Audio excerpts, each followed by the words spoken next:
Martin Luther King's dream was that there would come a time when people would not be judged by the colour of their skin but by the content of their character. How is today's identity politics consistent with that vision? Jordan Peterson.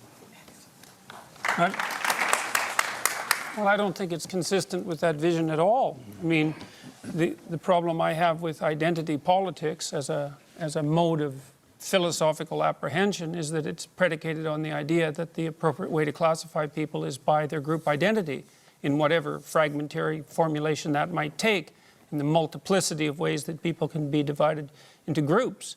And the classical, postmodern, and I would also say Marxist way of viewing the world, even though those two things shouldn't be allowed together, they tend to be, is that group identity takes priority over individual identity, and I think that's precisely the opposite of what Martin Luther King was hoping for and working for.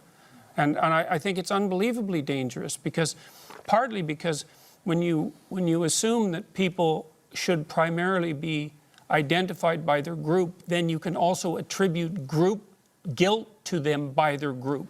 And then things go downhill very, very rapidly. And we've had no shortage of evidence of that sort of thing happening, say, throughout the 20th century. Are there particular groups that you are more concerned about than others? For example, the Liberal Party, as Terry Butler said earlier, is a group. Are there groups that you think are more dangerous? There isn't a problem with groups. The problem is with assuming that the fundamental way that you should categorize people is with their group identity. Obviously, we all belong to groups.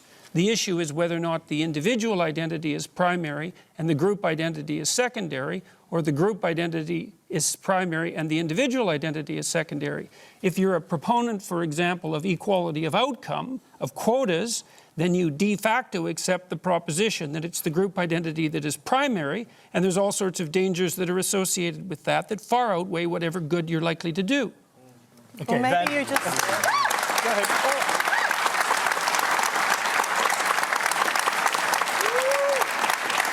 Or maybe you just think that representative democracy should be representative.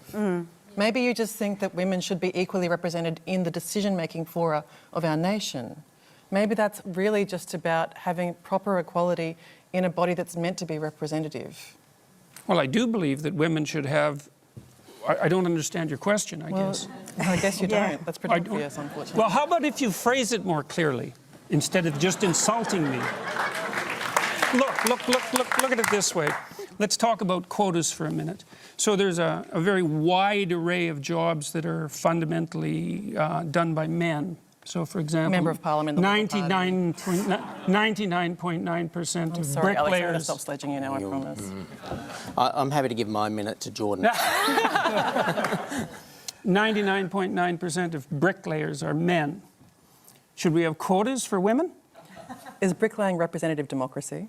That has nothing to do with the question. The question is if there's evidence of structural inequality and oppression because women aren't precisely represented at 50% in all professions at all levels, then why don't we have a conversation about having women represented in all professions at all levels? Well, why do we talk about the C-suite, for example? Why do we talk about politics and positions of power? Why don't we talk about it across the board? Okay, so let's just pause and... yeah, but that's because it's power. You pose a question to Terry Butler. Go ahead and answer it, then we'll hear from the other panellists.